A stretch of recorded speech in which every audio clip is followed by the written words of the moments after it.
आप सभी का स्वागत है आज की वीडियो में। तो आज हम लोग डिस्कस करने वाले हैं साइंस का पेपर, और ये पेपर है सुपर टेट 2019 का। तो इसमें हम साइंस के क्वेश्चंस को डिस्कस करने वाले हैं। तो स्टार्ट करते हैं। सबसे पहला क्वेश्चन पूछा गया था कि edible salt is made up of, यानी इसका हिंदी में होगा कि जो खाने वाला नमक होता है वो किसका बना होता है। तो यहाँ पे ऑप्शंस दिए गए हैं, weak acid and weak base. इसका मतलब होता है कि कमज़ोर अम्ल और कमज़ोर क्षार। दूसरा है strong acid and strong base, यानी ज़ोरदार या प्रबल अम्ल और प्रबल क्षार। उसके बाद कमज़ोर अम्ल और प्रबल क्षार, और उसके बाद में है प्रबल अम्ल और कमज़ोर क्षार। तो आपको बताना है कि इसका सही आंसर क्या है। जो खाने वाला नमक होता है वो किस चीज़ का बना होता है। देखिए, अगर हम थोड़ी सी बात करें सॉल्ट के बारे में, यहाँ पे पूछा गया है एडिबल सॉल्ट। एडिबल सॉल्ट का मतलब जो खाने वाला नमक होता है, खाने वाला जो नमक होता है उसकी यहाँ पे चर्चा की गई है, बात की गई है।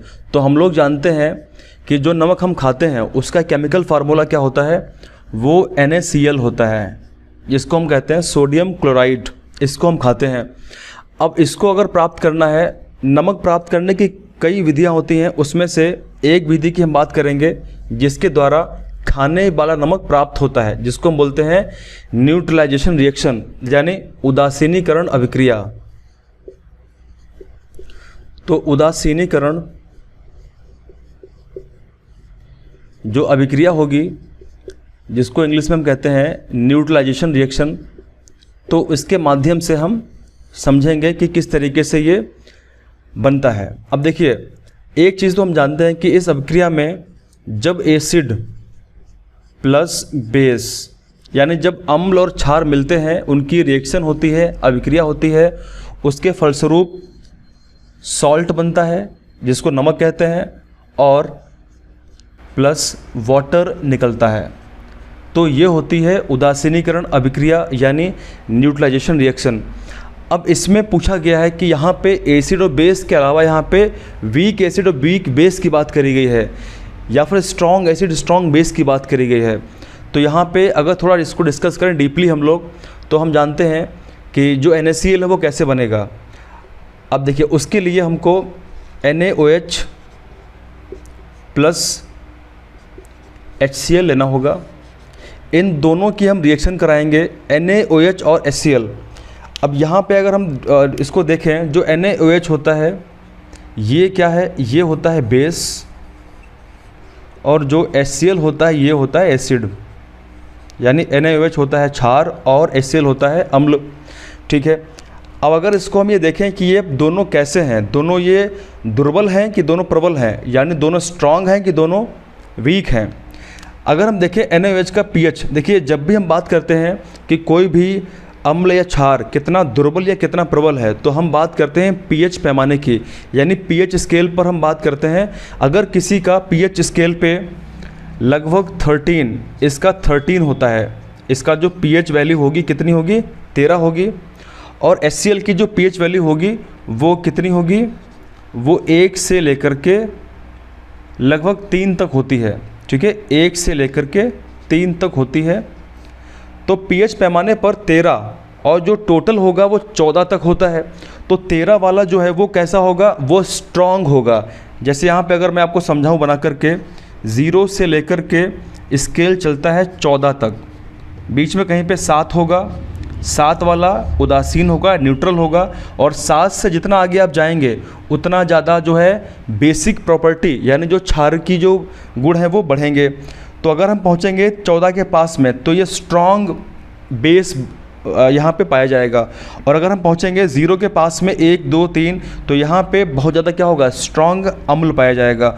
तो यहाँ पे आपने देखा होगा कि यहाँ पे जो pH वैल्यू है NaOH की वो कितनी, 13 है, जो 14 के पास में। इसका मतलब ये कैसा है, ये है स्ट्रॉन्ग बेस। और यहाँ पे आपने देखा HCl का pH वैल्यू कितना है, ये 0 के आगे है, यानी 0 के पास में है, जो 1 से लेकर 3 तक है। तो ये क्या है, ये है स्ट्रॉन्ग एसिड।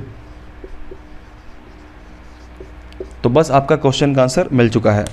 तो आगे रिएक्शन हम करें या ना करें हमें फ़र्क नहीं पड़ता, लेकिन हमें जो पूछा गया है वो हमको मिल चुका है। लेकिन फिर भी सॉल्व कर लेते हैं। जब ये NaOH आपस में कंबाइन करेंगे, रिएक्शन करेंगे, तो Na यहाँ से और Cl यहाँ से निकलेगा, तो क्या बनाएगा, NaCl बनाएगा, प्लस यहाँ से H और यहाँ से H और O, ये इतना निकल जाएगा, तो ये क्या बनाएगा, H2O बनाएगा, तो यहाँ से H2O बनेगा। तो यही होती है उदासीनीकरण अभिक्रिया, जिसमें सॉल्ट बनता है, ये सॉल्ट है और ये वाटर बन गया है। तो हमको इसमें यही पूछा गया था कि जो एडिबल सॉल्ट है, खाने वाला जो नमक है, वो किससे बनता है। तो यहाँ पे हमने देखा कि ऑप्शन नंबर 2 करेक्ट है, स्ट्रॉन्ग एसिड और स्ट्रॉन्ग बेस के मिलने से बनता है। तो इस तरीके से इस प्रकार के क्वेश्चंस को आप सॉल्व करेंगे। क्वेश्चन नंबर 2 की बात करते हैं। इसमें कहा गया है कि the nature of sound wave, यानी ध्वनि तरंगों की प्रकृति कैसी होती है। ट्रांसवर्स यानी अनुप्रस्थ, लॉन्जिट्यूडनल यानी अनुदैर्घ्य, इलेक्ट्रोमैग्नेटिक यानी विद्युत चुम्बकीय, और इनमें से कोई नहीं। तो आपको बताना है। बहुत ही आसान सा क्वेश्चन है, आप लोगों ने इसको देखते ही उड़ा दिया होगा, यानी देखते ही इसको आपने सॉल्व कर दिया होगा। जो लोग बच्चे क्लास में पढ़ते हैं, बहुत ही ईजी क्वेश्चन है। हम सब जानते हैं साउंड वेव, जैसे ही साउंड वेव की बात आए तो हमारे दिमाग में क्या आता है, अनुदैर्घ्य आता है, यानी ऑप्शन नंबर 2 करेक्ट है, लॉन्जिट्यूडनल इसका आंसर हो जाएगा। अगर थोड़ा इसको हम विस्तार से समझने का प्रयास करें तो देखते हैं। देखिए, सबसे पहले अगर हम बात करें लॉन्जिट्यूडनल यानी अनुदैर्घ्य तरंगों के बारे में, वेव्स के बारे में, तो ये वेव्स ऐसी होती जिसके अंदर कंप्रेशन और रेयरफ्रैक्शन डेवलप होता है। यानी जब ये चलती है तो कहीं पे बहुत ज़्यादा डेंस एरिया बन जाता है, फिर कहीं पे आगे एरिया थोड़ा सा कम डेंस हो जाता है, विरल हो जाता है। तो इस तरीके से मान लेते हैं कि यहाँ से वेव निकली, इस पार्ट से निकली और इस तरीके से चल रही है, ठीक है। तो यहाँ पे जो एरिया वो कैसा है, बहुत ज़्यादा डेंस है। उसका जो आगे बढ़ेगी तो ये जो एरिया है, ये वाला एरिया है कम डेंस एरिया, फिर आगे जब जाएगी तो कहीं पे फिर ये पास पास आ जाएंगी, एरिया बहुत ज़्यादा कैसा हो जाएगा, डेंस हो जाएगा। तो इस तरीके से ये जब चलती हैं तो इनमें ये जो पॉइंट आपको दिख रहा है, ये वाला पॉइंट और ये वाला पॉइंट जो आपको दिख रहा है, ये एरिया, इसको हम कहते हैं, इनको हम कहते हैं कंप्रेशन। ये कंप्रेशन होता है, जिसको हम कहते हैं संपीड़न। और जो संपीड़न का क्षेत्र होता है, ये सघन क्षेत्र होता है, यानी एरिया ऑफ मोर डेंस, बहुत ज़्यादा डेंस एरिया ये होता है, सघन का क्षेत्र होता है। और जो यहाँ पे आपको दिख रहा होगा, ये वाला पार्ट होता है, ये एरिया होता है रेयर फ्रैक्शन का, जिसको हम कहते हैं विरलन। और जो विरलन का क्षेत्र होता है, ये क्षेत्र वो होता है जिसके अंदर एरिया ज़्यादा सघन नहीं होता है। तो आप लोग ध्यान रखेंगे कि अनुदैर्घ्य तरंगों में कंप्रेशन यानी संपीड़न और विरलन ये दोनों बनते हैं, और अगर वो ट्रांसवर्स वेव है यानी अनुप्रस्थ तरंग है तो उसमें ये नहीं बनते हैं। अगर हम उसकी थोड़ी सी चर्चा कर लें तो वो कैसे मूव करती है, तो ट्रांसवर्स की अगर हम बात करें तो यहाँ पे आप देखेंगे जो ट्रांसवर्स वेव होती है वो इस तरीके से निकलती है, वो इस तरीके से आगे की तरफ चलती चली जाती है। तो ट्रांसवर्स वेव में आपको पता होगा कि जो ये एरिया जो है इसको बोलते हैं क्रेस्ट, ये क्रेस्ट का एरिया होगा। तो जहाँ जहाँ पे ये ऊपर का क्षेत्र है, ये क्रेस्ट वाला क्षेत्र होगा, इसको हम कहते हैं हिंदी में श्रृंग, ये श्रृंग वाला क्षेत्र होगा। और जो नीचे वाला क्षेत्र होता है इसको हम बोलते हैं गर्त, यानी इसको हम बोलते हैं ट्रॉ। तो ये गर्त वाला क्षेत्र होता है। तो क्रेस्ट और ट्रॉ यानी श्रृंग और गर्त ये कहाँ बनती हैं, ये बनती हैं अनुप्रस्थ तरंग में।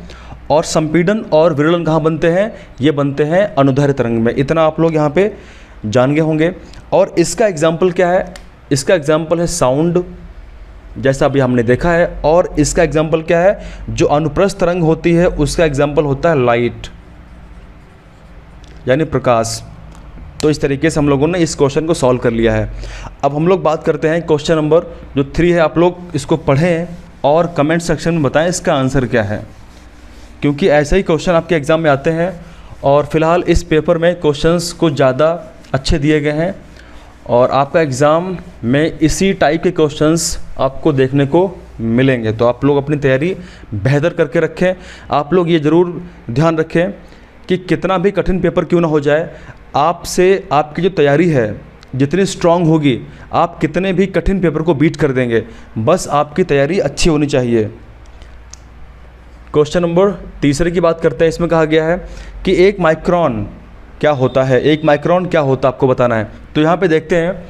तो इसको सीधे आंसर बताने से पहले मैं आपको पूरा डिस्क्राइब करता हूँ, आप लोग इसको जान लीजिए। नोट्स में, कॉपी में आप लोग नोट कर लीजिए इसको। अगर कहीं पे देखिए, होता ये है कि सबसे पहले होता है डेसी, उसके बाद आता है सेंटी, उसके बाद आता है मिली, और उसके बाद आता है माइक्रो, उसके बाद आता है नैनो, उसके बाद आता है पीको, उसके बाद आता है फेम्टो, उसके बाद आता है एट्टो, इसके बाद आता है जेप्टो, और इसके बाद आता है योक्टो। ये कुछ होते हैं माइक्रो मेजरमेंट्स, यानी ये वो मापन है जो बहुत ही ज़्यादा माइक्रो यानी लघु मापन के लिए इस्तेमाल की जाती हैं। तो डेसी को अगर हम देखें तो डेसी का मतलब क्या होता है, इसको मैं आपको तरीका सिखा रहा हूँ याद करने का, कैसे इसको आप याद रखेंगे। कौन कौन से होते हैं? Deci, centi, milli, micro, nano, pico, femto, atto, zepto और योक्टो। तो आप लोग ध्यान रखेंगे कि 10 टू पावर 10 की घात अगर माइनस में 1 है तो डेसी होगा, अगर 10 की घात माइनस में 2 है तो सेंटी होगा, अगर 10 की पावर माइनस में 3 है तो क्या होगा? मिली होगा। यहाँ तक तो बहुत आसान है। अब जैसे हम पहुँचेंगे माइक्रो में, जैसे माइक्रो में पहुँचेंगे तो हम मिली से माइक्रो में पहुँचेंगे, उसके बाद फिर हम आएंगे नैनो में, फिर आएंगे पीको में, फिर आएंगे फेम्टो में, फिर एटो में, फिर जेप्टो में, फिर योट्टो में। तो हम ध्यान रखेंगे कि 3-3 का, हम इसमें 3-3 को ऐड करते रहेंगे। तो इसमें 3-3 का गैप है इसके आगे, तो माइनस में पावर जो है वो 3-3 हम ऐड करते रहेंगे, तो बस आपका आंसर मिल जाएगा।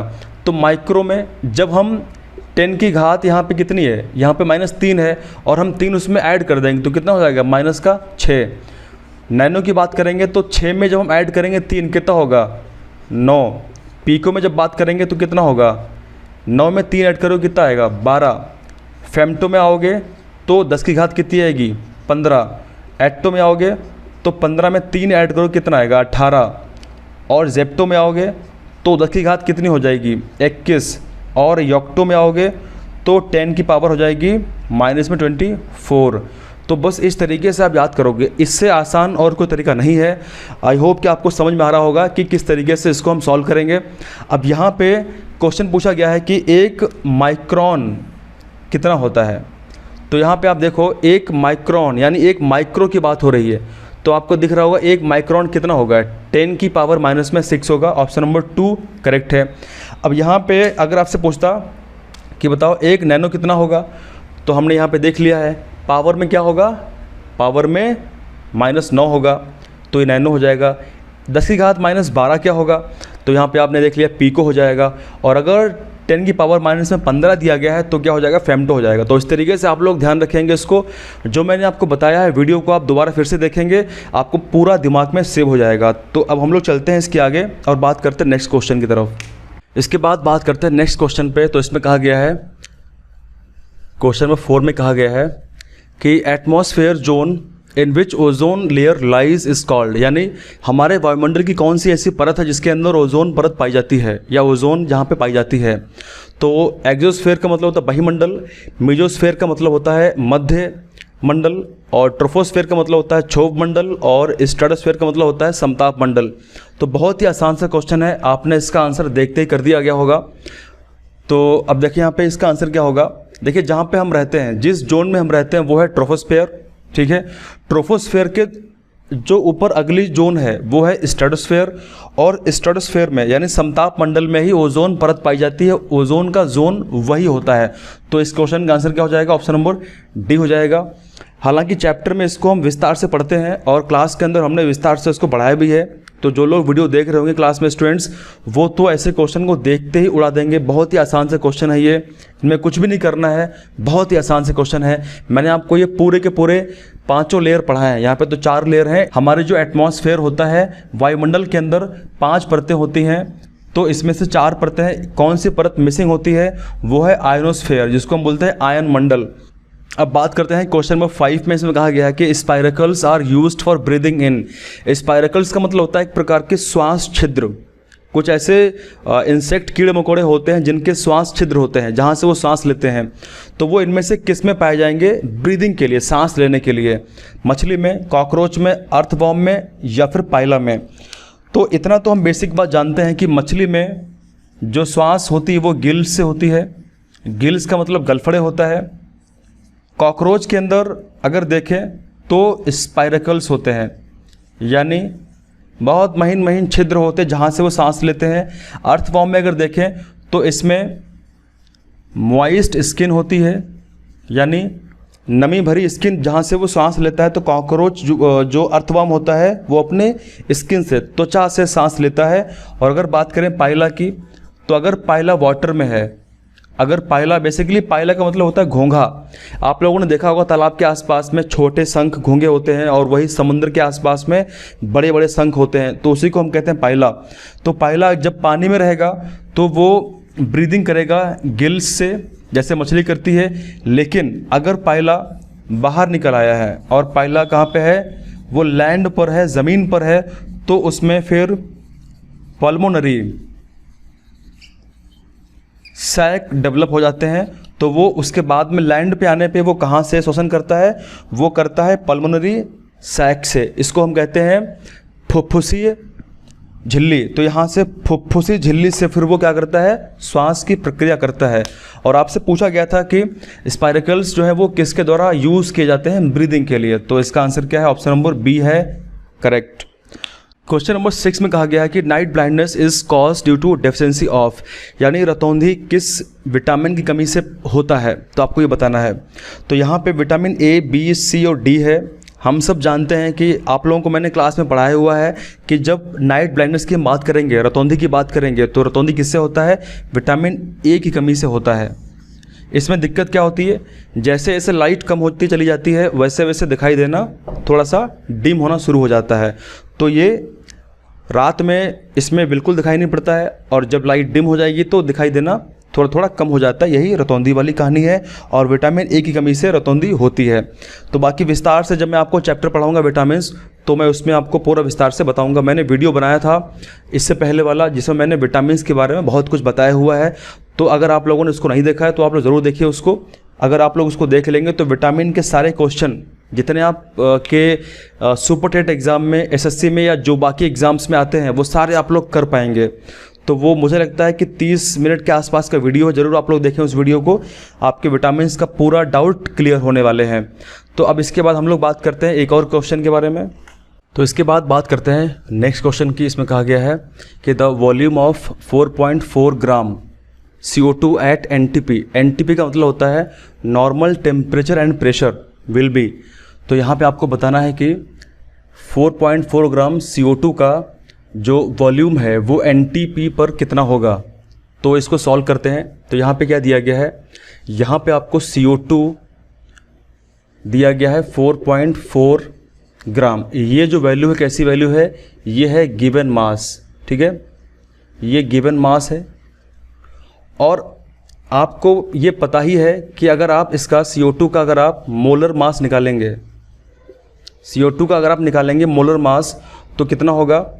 यहाँ पे C है, तो C का कितना होता है आपको पता है? C का होता है 12, और यहाँ पे प्लस O का कितना होता है आपको पता है? ऑक्सीजन का कितना होगा? 16। अब क्योंकि 2 है तो क्या हो जाएगा? 32 हो जाएगा। तो यहाँ पे आप देखेंगे कि 16 दूनी 32, 32 और 12 कितना होगा? 44 हो जाएगा। तो ये CO2 का मोलर मास कितना है? 44 है, और गिवन मास कितना है? 4.4 ग्राम है। तो आपको पता है कि नंबर ऑफ मोल्स की अगर हम बात करें तो गिवन मास अपॉन क्या होता है? Molar mass. तो आपको गिवन मास कितना दिया गया है? आपको गिवन मास दिया गया है 4.4 ग्राम, और बटे में मोलर मास कितना है? 44। तो इसको जब सॉल्व करेंगे आप तो आपका आएगा 0.1 ग्राम आपका आएगा। एक फार्मूला और होता है जिससे आप निकालेंगे फर्दर नंबर ऑफ मोल्स बराबर वॉल्यूम एट एनटीपी बटे 22.4 लीटर। तो इस फार्मूले को इस्तेमाल करेंगे। आपको क्वेश्चन में वॉल्यूम पूछा गया है कि वॉल्यूम कितना है, तो जब आप वॉल्यूम एट एनटीपी को आप इधर लेकर के आएंगे तो number of moles into 22.4 litre इधर पहुंच जाएगा। तो इस तरीके से सॉल्व करेंगे आप इसको। अब आपके लिए आसान सॉल्व करना हो गया है। आपको पता है कि वॉल्यूम आपको प्राप्त करना, निकालना है। आपको नंबर ऑफ मोल्स मिल चुके हैं, कितने हैं 0.1 इंटू 22.4। जब इसको आप गुणा करेंगे इसको आप, तो ये हो जाएगा 2.24 लीटर। और यही आपसे पूछा गया था। तो जो आपके वॉल्यूम, जो आयतन पूछा गया था कि आयतन कितना होगा एनटीपी पर, तो आपका जो वॉल्यूम है वो कितना निकल के आया, 2.24 लीटर निकल के आया है। अब इसमें देखते हैं कि कौन सा इसमें ऑप्शन सही है। इसमें 22.4 दे रखा है, गलत है। इसमें 2.24 है, इसका बी वाला ऑप्शन करेक्ट है क्योंकि 2.24 निकल के आया है। तो बाकी सब इनकरेक्ट हैं। तो इस तरीके से आप ऐसे क्वेश्चन को सॉल्व करेंगे। ये क्वेश्चन कहाँ से लिया गया था, ये मोल कॉन्सेप्ट, केमिस्ट्री में मोल कॉन्सेप्ट है, मोल अवधारणा है, ये वहाँ से लिया गया था। तो मैंने आज के वीडियो में इसको क्वेश्चन को आपको समझा दिया है। बाकी अगर आपको इसको अच्छी तरीके से समझना है तो आपको पूरा फिर मोल कॉन्सेप्ट का टॉपिक समझना पड़ेगा। तो आने वाले वीडियोज़ में मैं वो टॉपिक समझा दूंगा पूरा। तो आई होप कि आप लोगों को ये वीडियोज़ में जो क्वेश्चन मैंने आपको डिस्कस किए समझ में आए होंगे। और आप लोग कमेंट में ज़रूर बताएं अगर कोई डाउट आपके पास में है, आपको समझ में नहीं आया है, फिर कोई डाउट है तो ज़रूर कमेंट सेक्शन में लिखें। तो मिलेंगे अगली वीडियो में। Thank you very much. जय हिंद, जय भारत।